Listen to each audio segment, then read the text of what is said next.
무엇인가를 먹어야 그래서 뱃속을 채워야 살 수가 있죠. 근데 우리 내면이라고 하는 공간도 있지 않습니까? 우리 마음이라고 볼 수도 있고 우리 정신이라고 볼 수도 있는 이제 그런 부분도 뭔가를 채워야 우리가 살아갈 수가 있지요. 반지의 제왕이라고 하는 영화가 있었는데 이게 이제 기독교적인 배경과 가치관을 이렇게 담고 있는 좋은 영화이지 않습니까?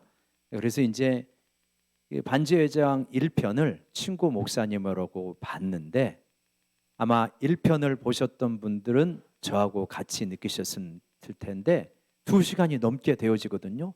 끝났는데 뭐야? 이게 끝이야? 그런 걸 느끼게 되어져요. 그래서 2편을 봐야 이게 제대로 보는가 보다, 또 나중에 3편을 봐야 제대로 보는가 보다, 이렇게 되어지는 게 그 반지의 제왕이잖아요. 근데 그 반지의 제왕이 좋은 영화고 기대감이 있어서 기대감을 가지고 설레임을 가지고 2편, 3편을 기다리고 그리고 그것을 이제 보게 되어집니다. 그것을 보게 되면 마음속에서 와, 이제 내 마음이 꽉 채워져서 조금도 부족함이 없다. 그렇게 느낄까요? 그렇지 않아요. 보기 전에는 많이 기다렸는데 보고 나면은 잘 만들어졌구나라고 느끼지만 엄청 무슨 뭐 큰 감격이 막 오랫동안 지속되고 그런 정도는 아닙니다. 이제 여름이 다가오고 곧 휴가철이 되어지는데 휴가에 대한 계획을 세우는 분도 계실 것입니다. 산으로, 바다로, 계곡으로 혹은 이렇게 가게 되어지죠.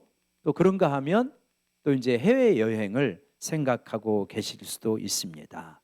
해외여행을 휴가로 간다고 합시다. 언제가 제일 행복하세요, 여러분?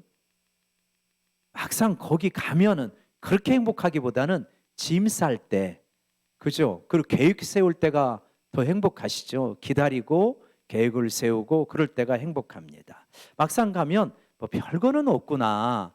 갔다 왔더니 내가 꽉 채워져 가지고 여한이 없구나. 그런 경우는 거의 없는 것 같습니다. 우리 마음이 그래요.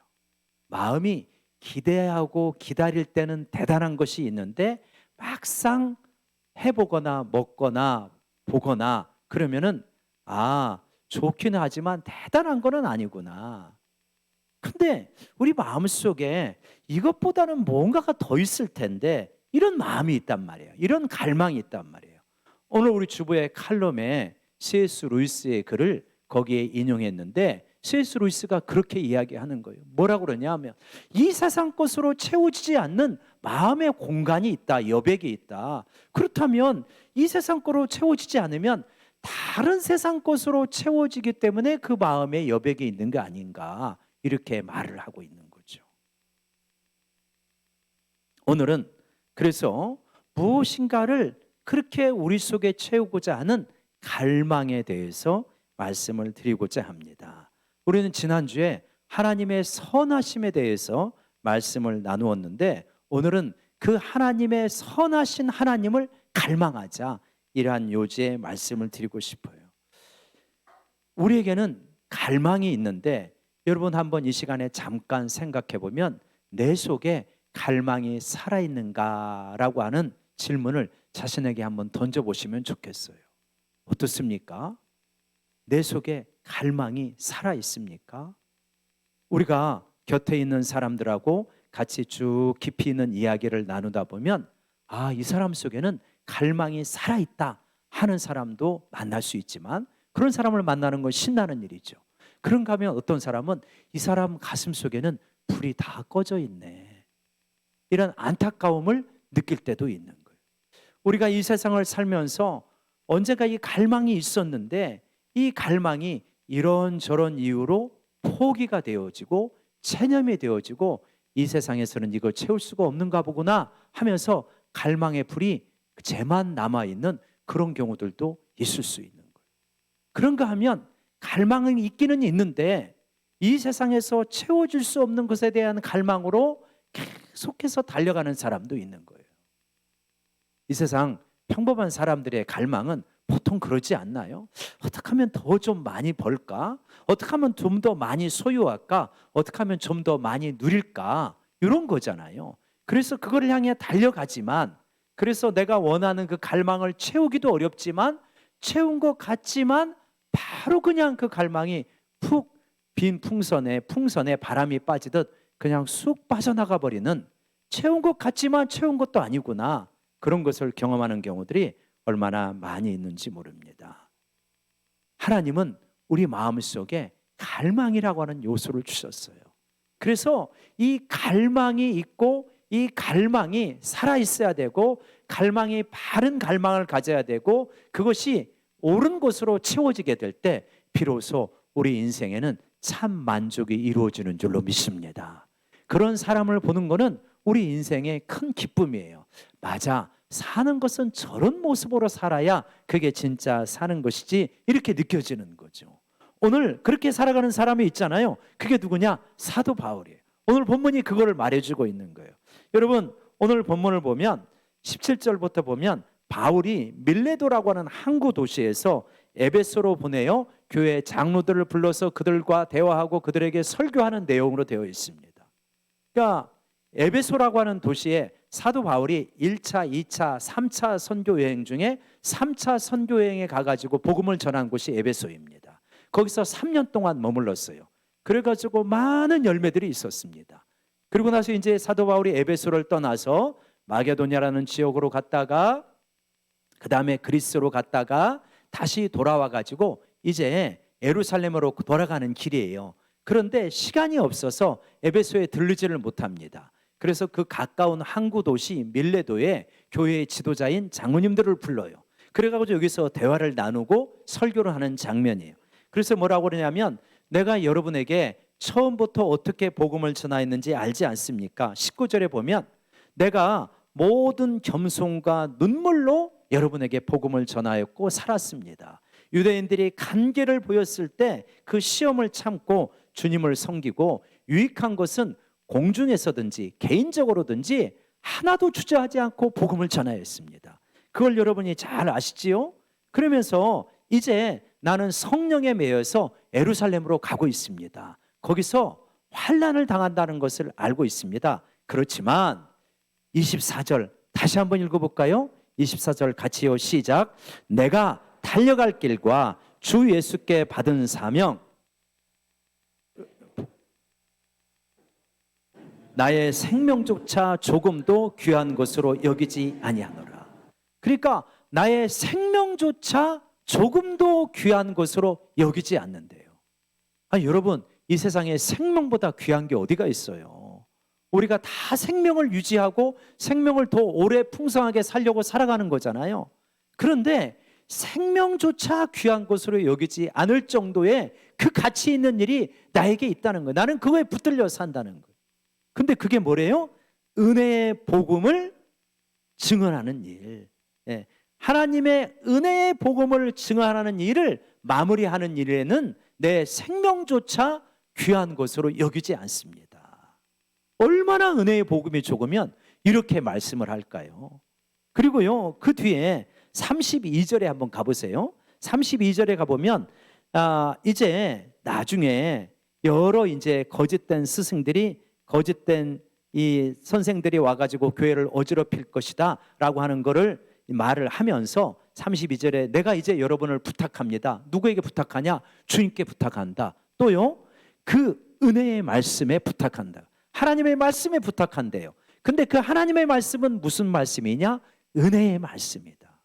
그래서 여러분, 두 구절을 보았잖아요. 24절과 32절에 겹치는 단어가 뭐라는 거예요? 은혜라는 거예요.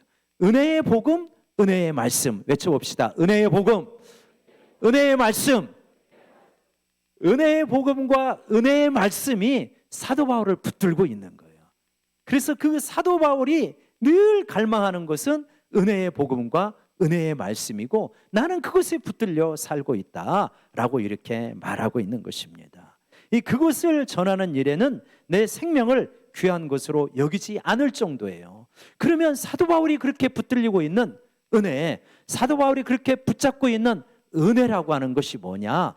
은혜의 정의를 우리 대부분 아십니다. 은혜가 뭡니까? 은혜라고 하는 것은 자격이 없는 나에게, 공로가 없는 나에게 부어지고 있는 하나님의 큰 선물을 은혜라고 그래요. 내가 자격이 없어요. 근데 너무나 큰 선물을 주신 거예요. 그게 은혜이지 않습니까? 근데 그 은혜는 굉장히 풍성하겠죠. 여러 가지로 설명할 수 있는데 한 세 가지로 간단하게 설명을 하면 뭐냐면, 첫 번째, 에베소서 1장 7절, 우리가 지금 에베소 배경을 하고 있잖아요. 에베소서 1장 7절에 이렇게 말씀을 하고 있어요. 같이 읽어봅시다. 시작. 우리는 그리스도 안에서 그의 은혜의 풍성함을 따라 그의 피로 말미암아 속량 곧 죄사함을 받았느니라. 뭔 은혜가 첫 번째 은혜입니까? 죄사함의 은혜. 나의 모든 죄가 사함을 받았다는 거예요. 내 죄사함을 받았다고 여러분 말씀하면 아유, 그거 뭐 하도 들어서 그게 그렇죠 뭐. 그렇죠. 별로 막 마음에 감동이 사실 별로 없죠. 이렇게 죄사함이라는 게 뭐 아이 그렇죠. 죄사 용서 받았죠. 여러분, 우리가 목요일 날 오전, 목요일 날 저녁, 토요일 날 오전에 기독교 탐사라고 하는 성경 공부를 진행하고 있는데 거기 보면 이런 내용이 나와요. 어두컴컴한 영화관에 갔는데 아주 큰 화면이 있습니다. 그러면서 이제 거기서 그 화면에서 영상이 쫙 주르륵 하면서 상영이 되어지는데 그 영상이 뭐냐면 내 일생에 대한 영상이에요. 내가 선택했던 거, 내가 말했던 거, 내가 생각했던 것, 품었던 것, 그것이 이 유튜브 영상 같이 쫙 이렇게 펼쳐지는데 여러분 가운데 그 영상 계속 드십시오. 참 흐뭇하네요. 이렇게 말할 수 있는 분 한 분이라도 있을까요? 못할 겁니다. 제발 좀 꺼주십시오. 보기 민망합니다. 부끄러워서 얼굴을 들고 살 수가 없습니다. 이게 우리 모두의 심정일 거예요. 내가 했던 독한 말들, 내가 지었던 그 냉담한 표정들, 내가 결정했던 그 악한 결정들, 그것이 적나라하게 쭉 나타나는데 얼굴 들고 볼 수 있는 사람이 누가 있어요? 아무도 없습니다. 우리는 최근 법정의 무서움에 대해서 아주 피부로 느끼게 되어져요. 참 이게 법정이라고 하는 것이 무서운 곳이구나. 그 내 인생의 판결이, 내 인생의 색깔이, 방향이 완전히 갈라지러진 것이 판사의 이 고태에 달린 거예요. 땅, 유죄냐 무죄냐, 그거 어떻게 그 다음에는 어떻게 할 수가 없는 거예요. 그죠? 그게 법정의 무서움이더라고요. 근데 여러분, 하나님의 법정에서 내 인생의 모든 결산을 가지고 영상이 쭉 이렇게 보여진다고 생각할 때 그 판결을 얼마나 두려움 가운데 맞이할 수밖에 없겠습니까? 누구나 다 떨면서 이거 어떻게 하냐, 그 판결이 이루어지게 될 때 이걸 어떻게 감당하냐 이러는 거예요. 근데 여러분, 우리 주 예수 그리스도를 믿게 되어질 때 그 영상에 나타난 내 모든 죄악이 깨끗하게 지워져서 흰눈처럼 지워져서 하나도 찾을 수 없다는 것을 믿으시기 바랍니다. 그게 죄사함의 은혜예요. 그래서 영상을 딱 트는데 그거를 우리가 가정합시다. 베드로 사도가 플레이를 딱 누르는 거예요. 클릭을 딱 누르는데 아니 내가 했던 좋은 것들만 나오는 거예요. 괜찮은 것들만 나오는 거예요. 근데 속으로 불안해지기 시작합니다.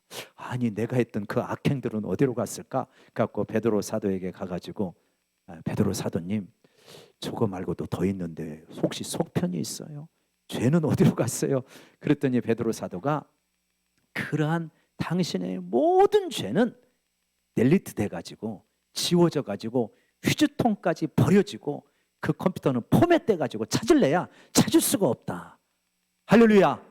이렇게 깨끗하게 모든 죄가 사함을 받았다는. 그래서 여러분, 우리가 지금 내가 시원찮게 믿고 있어도 진짜 예수님의 십자가를 붙들고 있는 한은 내가 주님의 보좌 앞에 갔을 때 내 모든 허물과 죄는 깨끗하게 사함 받았다는 것을 분명하게 믿으시기를 바랍니다. 이게 사도 바울이 늘 붙들고 있었던 죄사함의 은혜고 선포했던 죄사함의 복음인 것이죠. 그리고요, 두 번째로 그 복음이 또 어떤 복음이냐면 에베소서 2장 8절에 에베소 교인에게 보낸 편지가 에베소잖아요. 2장 8절에 이렇게 되어 있는 거예요. 한번 같이 읽어봅시다. 시작. 너희가 그 은혜에 의하여 믿음으로 말미암아 구원을 받았으니 이것이 너희에게 난 것이 아니요 하나님의 선물이라. 무슨 은혜입니까? 구원의 은혜예요. 내가 하나님 앞에 진노의 대상이었는데 모든 죄가 용서함을 받고 내가 하나님 앞에 의롭게 되어지고 구원을 얻고 영생을 얻어서 하나님의 자녀가 되었다. 하나님의 그 풍요를 누리고 있다고 하는 구원의 은혜, 이것이 또 사도 바울을 붙들고 있는 은혜의 한 부분이었던 두 번째 부분이었던 것입니다. 좀 이따 더 설명을 하고요. 세 번째는 어떤 은혜가 있냐면, 제가 은혜를 세 가지로, 굉장히 많은 부분이 있겠지만 세 가지가 있다고 말씀드리는 거예요. 하나는 구원의 은혜요, 하나는 죄사함의 은혜요, 두 번째는 구원의 은혜요, 세 번째는 뭡니까? 그리스도가 동행하시고 도와주시는 은혜가 있는 거예요. 사도행전 19장에 가보면 사도 바울이 에베소에서 사역하는 장면이 나오는데 3년 동안 복음을 전하는데 놀라운 역사가 많이 일어나요. 수많은 이적이 많이 일어나는 가운데 사도 바울을 모시고 가서 우리 집에 있는 환자가 있는데 이 환자가 고침을 받으면 좋겠어요. 근데 이게 잘 안 되는 거예요. 여러분 가정에서도 환자가 있잖아요. 그랬을 때 여러분, 우리 하나님의 도우심의 은혜를 꼭 붙들기를 원합니다. 그래가지고 사도 바울을 모시고 갔으면 좋겠는데 이게 잘 안 되는 거예요. 그러니까 어떻게 합니까? 한 사람이 용기를 내가지고 사도 바울이 두르고 있던 앞치마를 가져가다가 탁 놨더니요, 놀랍게도 병자가 벌떡 일어나 버리는 거예요. 2000년 전이라 안 일어났을 것 같죠? 실제로 일어난 거예요. 이게 그러한 이적들이 1차, 2차, 3차 선교 여행을 거치면서 너무나 많이 일어나는 거예요. 너무나 많은 하나님의 직접적인 도우심의 증거를 체험하면서 하나님이 뭐라고 내 사역에 이러한 기적으로 동행해 주시는가 감격하고 있는 거예요. 여러분의 인생을 쭉 가만히 생각해 보면 하나님께서 구석구석에서 내 인생의 결정적인 국면에서 하나님께서 개입하시고 도우셨던 그 증거들을 발견할 수 있으리라 믿습니다. 하나님이 그렇게 도우신 거예요. 그래서 사도 바울은 그러한 그리스도가 동행하시는 은혜를 체험하면서, 그러면서 그는 은혜에 붙들린 사람이 되는 거예요. 늘 은혜를 붙들고 사는 사람이 되는 거예요. 그래서 그는 자기가 이러한 은혜에 붙들려 가지고 자기 마음이 사랑에 넘치고 있기 때문에, 하나님의 사랑이 넘치고 있기 때문에 에베소 성도들을 위하여서 기도할 때 늘 이렇게 기도했어요. 그러면서 그 기도를 에베소서에 적어주는데, 에베소서 3장 18절과 19절을 보면 이렇게 되어 있습니다. 능히 모든 성도와 함께 지식에 넘치는 그리스도의 사랑을 알고, 19절 같이 읽어볼까요? 시작. 그 너비와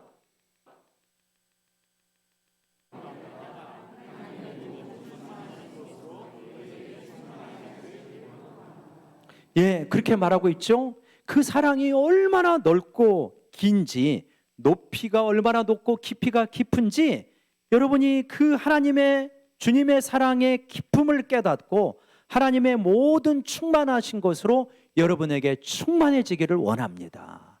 그렇게 말씀하고 있어요. 여러분, 무엇에 사로잡힌 거예요? 그리스도의 사랑에 완전히 사로잡힌 거예요.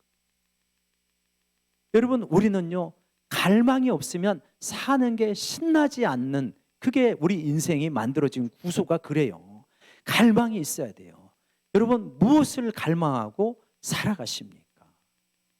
지금 갈망하고 살아가는 게 그 사람의 사람됨이 어떠한가, 내가 무엇을 갈망하고 있는가를 보면 알 수가 있는 거예요.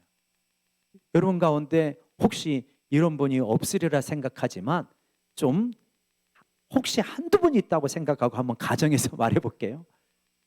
말씀을 듣고 있는데 갈망을 이야기하는데 정말 테레비가 갈망이 되어진다, 이런 분이 있을 수 있어요.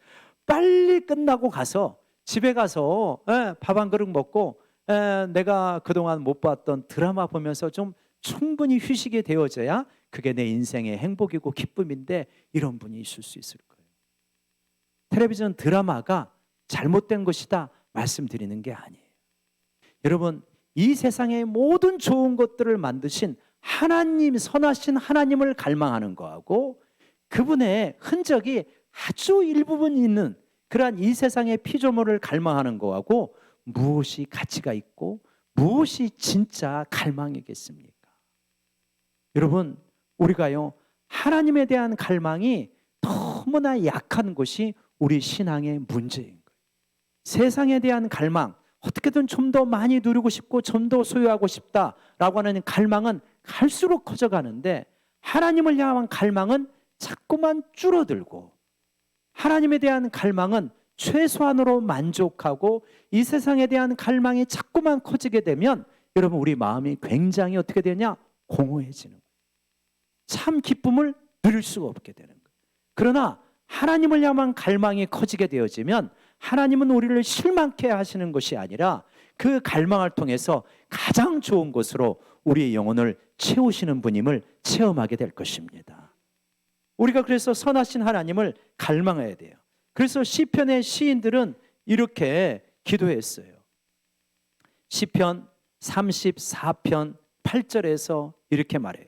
너희는 여호와의 선하심을 맛보아 알지어다. 그에게 피하는 자는 복이 있도다. 여러분, 하나님의 선하심을 맛보아 아시기를 바랍니다. 야, 하나님이 진짜 좋으신 분이구나. 하나님의 선하심, 이거를 맛보아야 되는 거예요. 우리 지난주에 하나님은 선하신 분이다, 그 선하심을 붙들어야 된다고 말씀을 했는데 하나님의 어미하신 하나님의 두려우심에 대해서는 쉽게 묵상이 되어지는데 하나님의 선하심은 잘 묵상을 못해요. 그러니까 선하신 하나님을 생각하면 하나님께 자꾸 나갈 거 아닙니까? 여러분, 우리가 누구를 만나기를 원해요? 두려운 분을 만나기를 원합니까? 선한 분을 만나기를 원합니까? 누구와 같이 여행 가고 싶으세요? 엄한 분하고 같이 여행하고 가고 싶어 하십니까? 참 좋은 분하고 같이 여행하고 싶어 하십니까? 말할 것도 없죠. 하나님은 우리가 생각하는 좋은 분보다 100만 배, 비교할 수 없을 만큼 좋으신 분이 하나님이십니다. 그러니까 그 하나님 앞에 나아가는 것이 즐거움이 되는 거예요. 시인은 깨달았던 거예요. 너희는 여호와의 선하심을 맛보아 알지어다. 그에게 피하는 자는 복이 있다. 그분이 구원을 내리시기 때문에. 그래서 하나님의 선하심을 맛보아 알았어요. 또 시편 118편 1절에 그렇게 말해요. 여호와께 감사하라. 그는 선하시며 그 인자하심이 영원하미로다. 할렐루야. 하나님은 선하시고요, 그 인자하심이 영원한 분이에요. 그래서 연약한 우리가 그분에게 피할 때 얼마나 복된 역사가 우리 가운데 일어나는지 모르게 되어진다. 여러분, 어떤 목사님의 간증인데 초등학교 1학년인가 2학년쯤에 교회를 나가게 되었는데 은혜를 체험했대요. 근데 은혜를 체험했다는 것을 어른의 말로 표현할 수가 없는 거예요. 근데 이 아이가 이렇게 표현했대요.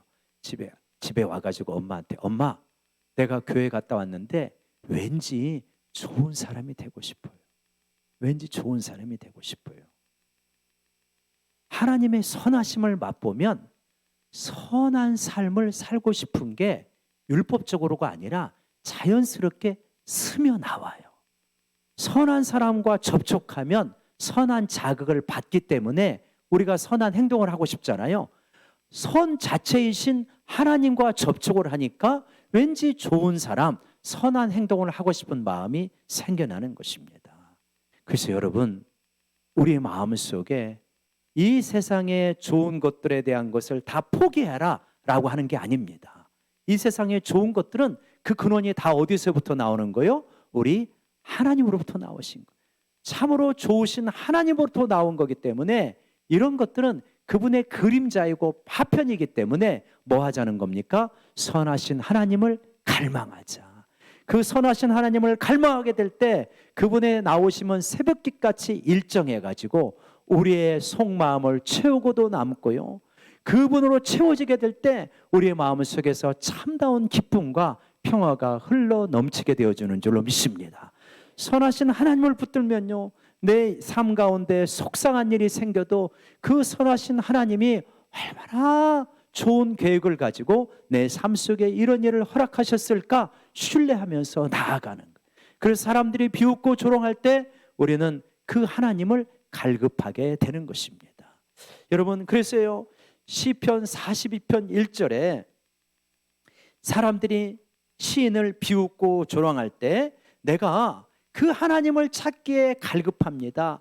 목마른 사슴이 시냇물을 찾기에 갈급한 것처럼 나는 하나님 찾기에 갈급합니다. 이 하나님이 나의 이 갈망을 채워줄 수 있을 것입니다 라고 노래를 했고요. 그것이 시편 42편인데 우리가 찬양으로 같이 부르기를 원해요. 시편 42편 사슴이 시냇물을 찾기에 갈급함 같이 한번 생각해 보세요. 목마른 사슴이 있는데 그 목마른 사슴이 시냇물을 찾으려고 굉장히 갈급해야 합니다. 그런 마음으로 내가 하나님을 찾았더니 내 영혼에 참다운 위로와 만족이 생겼습니다. 이게 시편 42편이거든요. 우리 같이 한번 찬양해 볼까요? 사슴이 시냇물을 찾기에.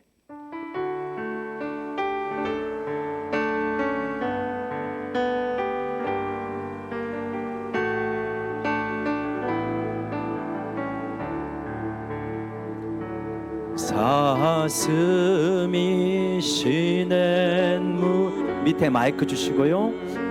찾기에 갈급함 같이 내 영혼이 주를 찾고자 주를 갈망합니다. 주여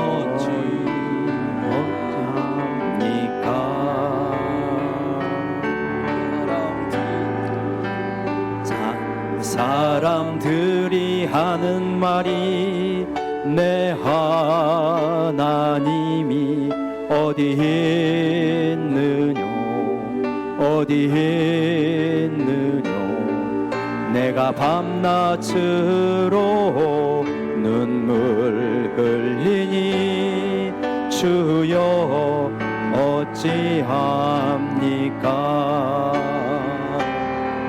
내 영혼아 내가 어찌하여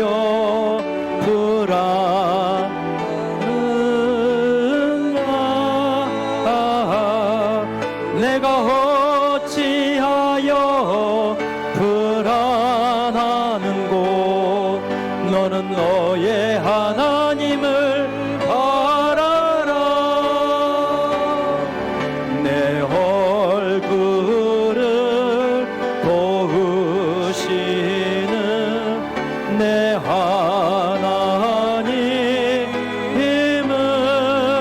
하나님을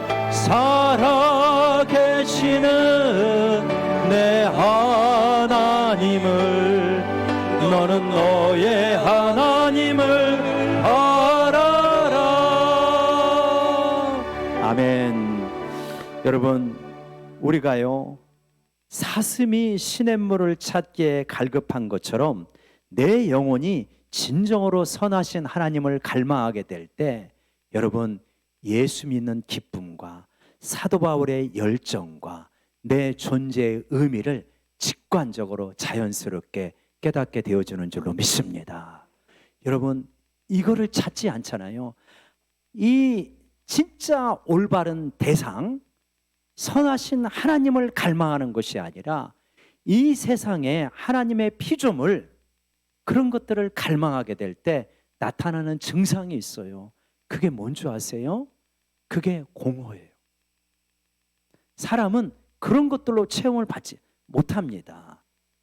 하나님으로 체험을 받을 때 진짜 만족이 있지만 이 세상 것들로 추구하면요 진짜 만족이 안 나와요.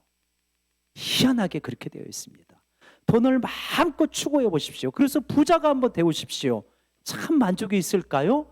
만족이 없어요. 우리가 그런 거를 많은 재벌들의 비행이라든가 문제를 통해서 보게 되어지잖아요. 돈으로 얼마나 많은 사람입니까? 그렇게 인기가 많고 젊고 예쁘고 잘생긴 사람들이 이 그릇된 곳에서 찾기 때문에 이상한 행동을 하게 되어집니다. 평범한 사람들은 어떻게 살아가는 줄 아세요? 평범한 사람들은 돈과 인기와 명예와 이런 것을 못 찾잖아요. 대리만족을 찾아요. 대리만족을 찾아가지고요, 게임을 하고요, 도박을 하고요, 예. 그 다음에 계속해서 쇼츠를 보고요, 이러면서 많은 현대인들의 문제가 뭔지 아세요? 중독입니다. 하나님을 찾지 않으면, 하나님으로 채워지지 않으면 이 땅의 것들로 자꾸만 가장 손쉽게 구하는 것으로 만족하려고 할 때 우리 마음속에 공허감이 밀려오고, 그 공허감을 채우기 위해서 험한 것들을 찾다가 사람들이 알코올 중독, 게임 중독, 음란물 중독 빠져가는 거예요. 다 사실은 갈망은 있는 존재예요. 그 갈망의 대상이 잘못된 거예요. 참다운 갈망의 대상은 여러분 선하신 하나님이라는 것을 경험하시기를 바랍니다. 선하신 하나님을 찾고 그 선하신 하나님을 맛보게 되어질 때 내가 엉뚱한 데에서 찾았구나 하는 것을 깨닫게 되어지는 거예요. 하나님이 오늘 선하신 하나님이라는 건 뭐냐? 하나님은 우리를 너무나 사랑하시고 우리에게 가장 좋은 것을 주기를 원하시는 분이 선하신 하나님이라는 거예요. 그래서 그 선하신 하나님을 붙들게 되어질 때 내 인생에 벌어지는 일들을 선하게 해석하는 것입니다. 맞아, 그 좋으신 하나님이 이러한 부분을 허락하셨네. 이 선하신 하나님을 놓치게 되어지니까 계속해서 옆 사람하고 비교하는 거예요.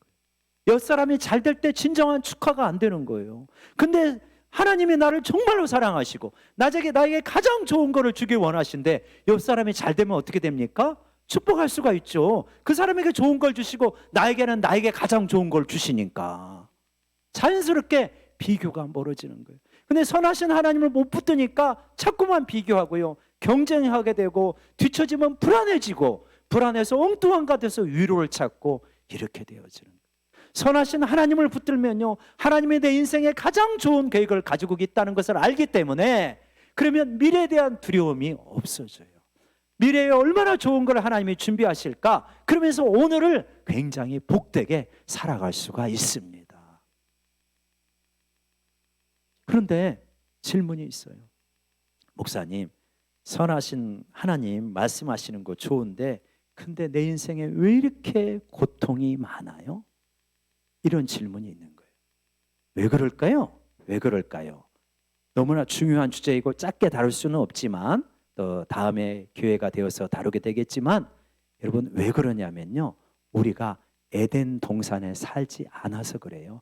신락원이에요. 우리가 살고 있는 건 신락원이에요. 낙원을 잃어버린 상태에서 살아요. 에덴 동산에서는요, 선하신 하나님과 우리의 상태가 일치가 되어집니다.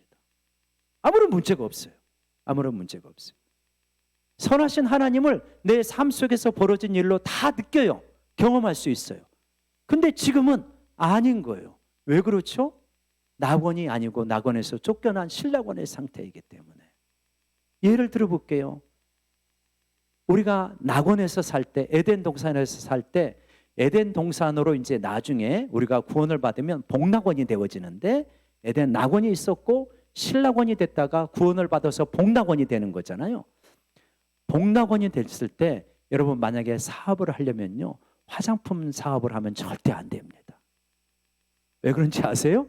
네, 낙원에서는요 늙지를 않아요.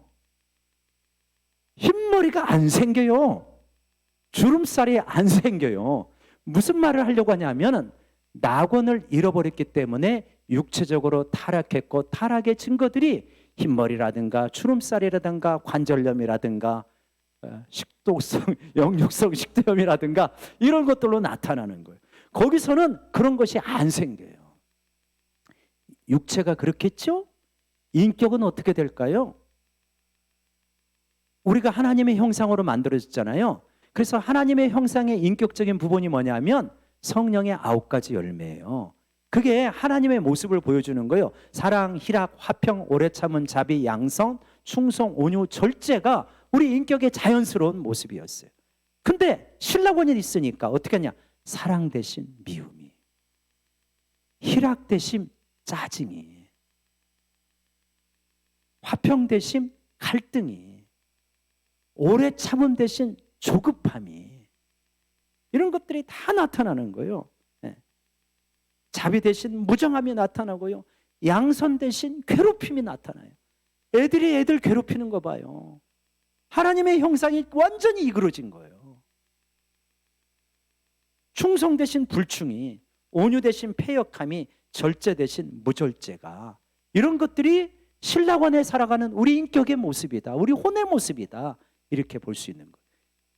우리가 살아가고 있는 환경은요, 가시와 엉겅퀴를 낸대요. 이 속에서 살아가니, 치고받고 살아가니 만인 대 만인의 투쟁이요, 삶 속에 고통이 있는 것은 당연한 것이다. 그렇다고 해서 하나님의 선하심이 약해졌느냐? 아닙니다. 하나님의 선하심은 여전히 우리를 붙들고 있고, 신랑원에서 고통받는 우리를 구원에 이르게 하시고, 모든 것이 합력하여 참다운 선에 이르게 하시는 그러한 과정으로 우리를 붙들고 가십니다. 그래서 우리가 그걸 붙드는 거예요. 하나님의 선하심을 붙드는 거죠. 여러분, 우리의 갈망이 있는데, 이 갈망이 선하신 하나님을 갈망하게 될 때 비로소 채워지기 시작하고, 우리의 마음속에 참다운 기쁨과 평화가 밀려 들어오기 시작합니다. 여러분, 그러면 어떻게 선하신 하나님을 갈망할까요? 그냥 우리가 늘 선하신 하나님을 묵상하면 좋지만, 그거 필요하지만, 한 가지 시금석을 드린다면, 여러분에게 여유 있는 시간이 한나절이 주어지고 하루가 주어질 때를 생각해 보십시오. 나에게 여유 있는, 모처럼 여유 있는 시간이 하루가 주어졌다. 어떤 분은 이렇게 결심해요. 넷플릭스 드라마 12부작 재밌는 거 나왔다는데 그거 오늘 하루 완주해야지.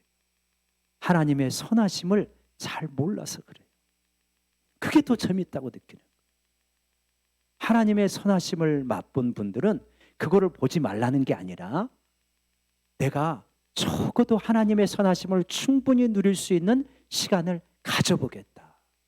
좋은 경건서적을 읽어보고 찬양을 하고 자연 속에 나가서 하나님의 솜씨를 맛보고 신앙이 좋은 형제 자매와 신앙적 교제를 나누고, 그러면서 어떻게 하나님께 더 가까이 나가고 하나님의 선하심을 맛보려고 하는 거예요. 하나님의 선하신 하나님을 잘 모르는 사람은 여유가 있으면요, 죄 짓는 데 쓰기가 쉬워요. 근데 선하신 하나님을 알면은, 맛보면요, 선하신 하나님이 좋은 분인데 왜 좋은 거를 놓치겠어요? 좋은 거 안 놓쳐요. 진짜 좋은 것을 더 누리려고 하는 거죠.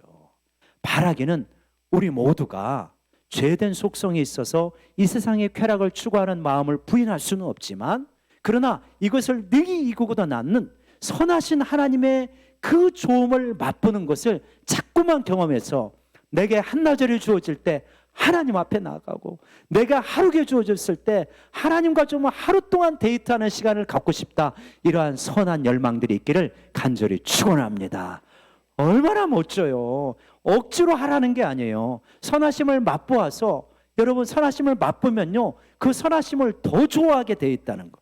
고기도 먹어본 사람이 잘 먹는다며요. 하나님의 선하심을 맛본 사람이 그 선하심을 더 추구하게 되는 거죠. 그래서 여러분, 나는 한나절만 주어지면 어떻게 놀까, 이 생각이 급급한데, 그런데 여러분, 예배드리는 여러분은 이미 하나님의 선하심을 일부분 알고 계시는 분이기 때문에 예배를 드리는 거예요. 기도하시기는, 하나님, 내게 한나절을 주었을 때 하나님의 선하심을 한번 맛보고 싶어요, 이렇게 기도하시기를 바랍니다. 그걸 이미 맛봤던 분들은 하나님 앞에 기도하면서, 내게 하루의 시간이 주어졌을 때 하나님, 하나님과 데이트하는 시간을 갖고 싶습니다. 하나님은요, 우리가 그 선한 갈망을 가졌을 때 그 갈망을 채워주시는 분입니다. 그리고요, 그 갈망이 채워지면요, 인생의 색깔이 달라집니다. 색깔이 달라져요. 신앙생활 의무로 하는 거 아니에요. 억지로 하는 거 아닙니다. 두려워서 하는 거 아닙니다. 하나님 좋아서 하는 거예요. 하나님이 너무나 사랑스러워서 하는 거예요. 얼마나 복된 일입니까? 여러분, 이렇게 좀 제발 우리가 신나는 신앙생활 하시기를 주의 이름으로 축원합니다. 반주 한 번만 더 해주세요. 그 찬양해 주시면서 우리 한번 말씀 생각하면서 잠깐 기도하기 원해요. 하나님, 제가 선하신 하나님을 붙들며 살기를 원합니다. 하나님이 나에게 한나절이 주어졌을 때 하나님을, 선하신 하나님을 갈망하고 체험받는 삶이 되기를 원합니다. 우리 같이 말씀 붙들고 함께 기도하겠습니다. 아버지 하나님, 우리가 하나님의 선하심을 갈망하기를 원합니다. 아버지 하나님이여, 억지로 마지못해 끌려가는 신앙생활이 아니라 하나님이 내게 한나절의 시간이 주어졌을 때 하나님의 선하심, 그걸 어떻게 더 느낄 수 있을까? 경건서적을 읽고 말씀을 읽고 찬양을 읽고 좋은 설교를 듣고, 그래서 하나님의 선하심으로 내 내면을 채워갈 수 있는 우리 모든 성도들이 되어줄 수 있도록 주님이여 도와주시옵소서. 어떻게 하면 더 즐길까? 어떻게 하면 더 누릴까? 하나님이여 자꾸만 이런 식으로 살아가는 것이 아니라 하나님의 선하심을 맛보면서 정말 하나님 말씀을 읽고 찬양하라고 기도하면서 그 선하신 하나님께 여쭈면서 그 시간을 좋게 보낼 수 있는 우리 모든 성도가 되어줄 수 있도록 주님께서 도와주시기를 간절히 기도하고 나옵니다.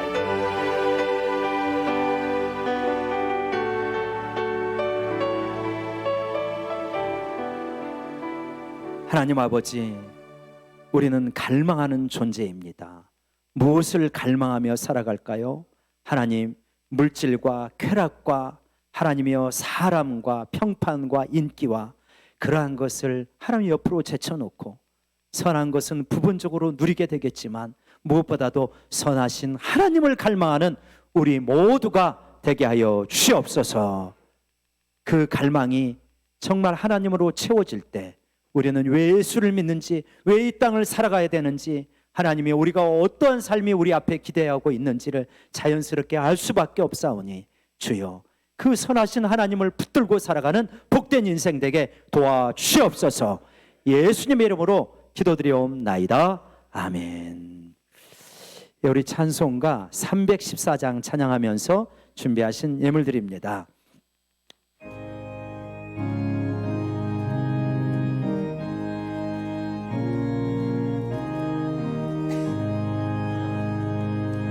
내 구주 예수를 더욱 사랑 엎드려 비는 말 들으소서. 내 진정 소원이 내 구주 예수를 더욱 사랑, 더욱 사랑. 이전에 세상 나 기뻤어도 지금 내 기쁨은 오직 예수. 다만 내 비는 말 내 구주 예수를 더욱 사랑, 더욱 사랑. 이 세상 떠날 때 찬양하고 숨질 때 하는 말 이것일세. 다만 내 비는 말 내 구주 예수를 더욱 사랑, 더욱 사랑.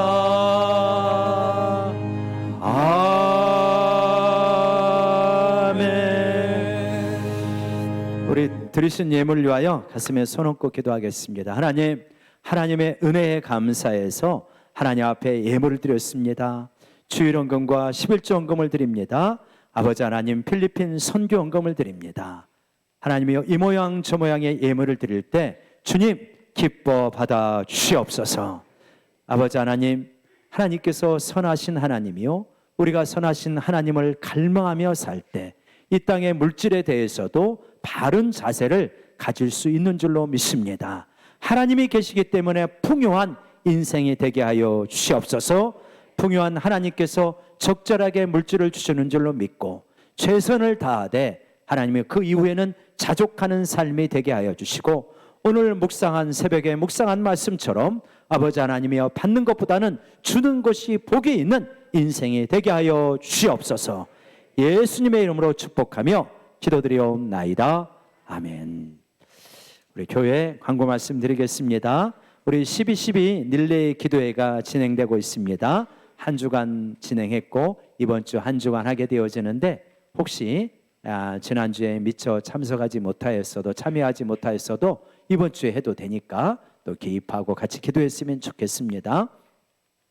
선교를 앞두고 선교팀은 주일 오후 4시에 모이고요, 기도 모임으로 모이고요. 우리 필리핀 선교를 앞두고 오늘 선교 헌금을 하였습니다. 혹시 못하신 분은 다음에 하셔도 되겠습니다. 선교지에 필요한 CD, 그리고 에어풀 수용장, 또 음향 장비, 이런 것들을 우리가 준비해서 선교하고자 할 때 또 함께 해주시면 감사하겠습니다. 다음 주일날 오후 예배는 평택 북부기독교연합회 주관으로 해서 유교 집회를 우리 교회에서 드리는데, 강사님은 이 8군 군목실장 이선철 목사님이십니다. 우리 많은 분들이 동참해 주시고 또 나라와 민족을 위하여 예배드리고 기도하는 그러한 시간을 갖기를 원합니다. 우리 다음 주일날 오전 11시 예배 후에 새가족들과 함께하는 해피타임이 3주간 동안 진행됩니다. 우리 새가족들 함께 해주시기를 부탁을 드립니다. 우리 다 같이 일어서시겠습니다. 한번 저를 따라 보겠습니다. 주여, 주여, 선하신 하나님을 갈망함으로 승리하겠습니다. 축도합니다. 우리 주 예수 그리스도의 은혜와 독생자 내어주신 하나님 아버지의 놀라우신 사랑과 성령님의 감동, 감화, 교통하심이 선하신 하나님을 갈망하여 그 갈망이 온전하게 채워져 이 땅을 살아가는 것이 천국을 살아가는 것임을 깨닫고 신라권의 고통을 이기며 승리하는 성도님들 위해 이제로부터 영원까지 함께 있을지어다. 아멘.